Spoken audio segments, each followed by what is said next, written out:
Amis de la lithothérapie, il faut qu'on se parle. Il faut que vous m'expliquiez. Parce que si on s'en tient à l'étymologie du mot, litho en grec c'est la pierre, thérapie c'est un traitement qui est fait pour soigner, donc la lithothérapie consiste à soigner par les pierres. C'est une sorte de médecine par les pierres. Jusqu'ici, c'est assez clair. Mais quand on commence à vouloir chercher un petit peu à savoir comment ça fonctionne vraiment, eh bien là, c'est beaucoup moins clair. De ce que j'ai compris en lisant pas mal de trucs sur le sujet quand même, c'est que les pierres utilisées en lithothérapie contiendraient en grande quantité un composé chimique qu'on appelle le silicium ou la silice, qui dégagerait une forme d'énergie qui entrerait en résonance avec le silicium contenu en grande quantité aussi dans le corps humain. Et en fonction du niveau d'énergie propre à chaque pierre, celle-ci agirait sur la fréquence du silicium contenu dans notre corps, dans certaines parties de notre corps en tout cas, pour les modifier et potentiellement aider à les soigner.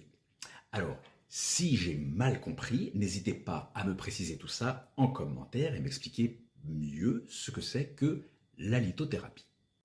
Or, s'il est vrai que le silicium est très présent dans les minéraux, puisqu'il constitue une partie importante de la croûte terrestre notamment, environ 25%, il est en revanche présent dans le corps humain en très faible quantité.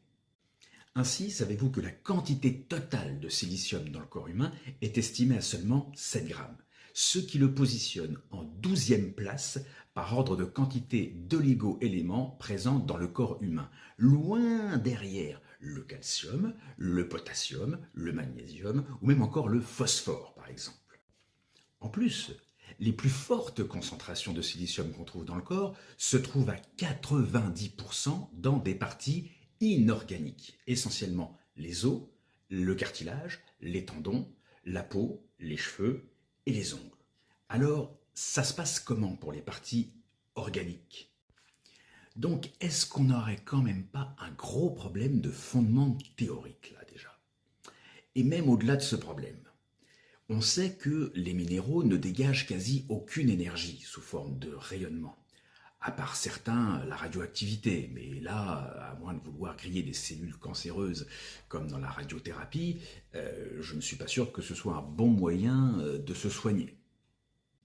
Alors il faut vraiment que vous m'expliquiez comment elle est censée fonctionner, cette thérapie.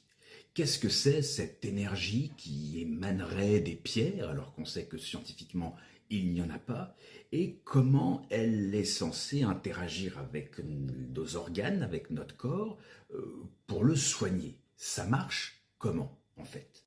D'autant qu'en fonction des sites ou des lithothérapeutes qu'on consulte, on n'a pas forcément les mêmes informations sur quelle pierre soigne quel type de pathologie. C'est un peu problématique ça quand même, non? Et puis, comment il se fait d'ailleurs ce classement de telle pierre soigne tel truc? C'est pas très clair. Alors, amis de la lithothérapie, s'il vous plaît, expliquez-moi, informez-moi, et je vous en remercie par avance.